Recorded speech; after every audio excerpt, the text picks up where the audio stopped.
Here it is. This is Google's budget Pixel device, the Pixel 4a.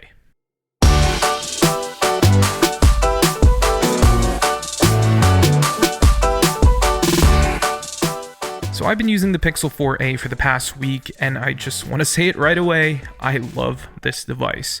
This phone obviously is not perfect, but for a $350 smartphone, there's a lot to like here. Since I'm uploading this a week or so later than everyone else, I'm sure you've seen everyone's video on the Pixel 4a already, but I wanted to use this phone a little bit longer to give you guys my opinion on this phone. And like I said in the beginning, there's a lot to like. Now first would have to be the $350 price tag. There's not really a ton of phones that you can buy for less than $400 that's as good as the Pixel 4a. Now we'll talk about specs and performance later in the video, but I challenge you to name a phone that came out in 2019 or 2020 that's less than $400 that can compete with the 4a. And by compete, I mean having great software, great camera, and great battery life.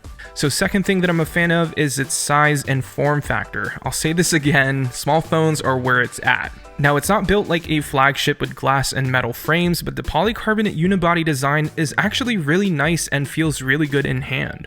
Also, there's a fingerprint reader on the back, which is super quick and reliable and much better than any in-screen fingerprint reader in my opinion. The phone also comes in just one color, which is in matte black. It's super stealthy looking, and since it's matte, you won't get as many fingerprints on this phone versus other glossy phones that are out right now.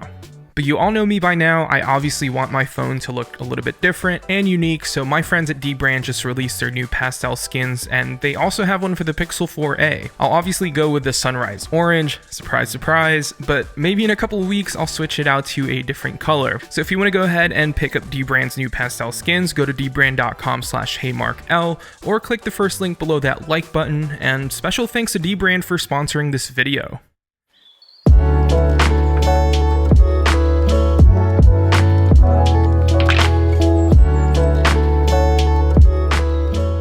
So Pixel devices have always been about the cameras. It's what the brand's about, and it's probably the most liked smartphone camera around in terms of overall quality. So with the Pixel 4a, Google didn't skimp out on the camera system despite the $350 price tag. So there's a 12 megapixel camera in the back and an 8 megapixel camera up front, and honestly, I can't even tell the difference between this and the Pixel 4. Even with a single lens, the Pixel 4a can capture amazing photos. Whether you're in the dark or in well-lit places outdoors, pictures are often balanced and not too over-processed. And I also noticed that the white balance is on point, the photos aren't too contrasty or saturated, which I'm a fan of. It's a really well-balanced camera in my opinion, and I think it has one of the best camera systems that's under $400. So night sight is also a thing with the Pixel 4a, so you can get really amazing low-light photos unlike some budget smartphone that's around this price range. Now the front-facing camera is also pretty good. The photos aren't too processed and not as saturated just like the back camera, and there's not a lot of beauty mode going on, unlike some phones that will automatically apply a beauty filter to your face.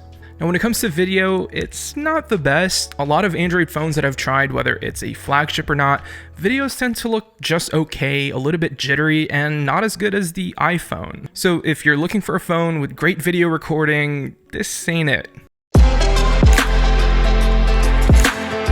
Now, I know one of the biggest flaws that the flagship Pixel 4 had was its battery life, and I'm really happy that it's not an issue here with the Pixel 4a. Even in a small form factor, this phone can last an entire day and maybe a little bit more depending on your usage, and it's really nice to see that Google is working on optimizing their phones so that there's less battery drainage. Now when it comes to day-to-day usage and its performance, I mean, it's okay. It's not the smoothest phone that I've used, but I really can't complain when this is a $350 smartphone. Throughout my testing, I didn't really notice slowdowns or have any of the other apps that I use daily crash on me.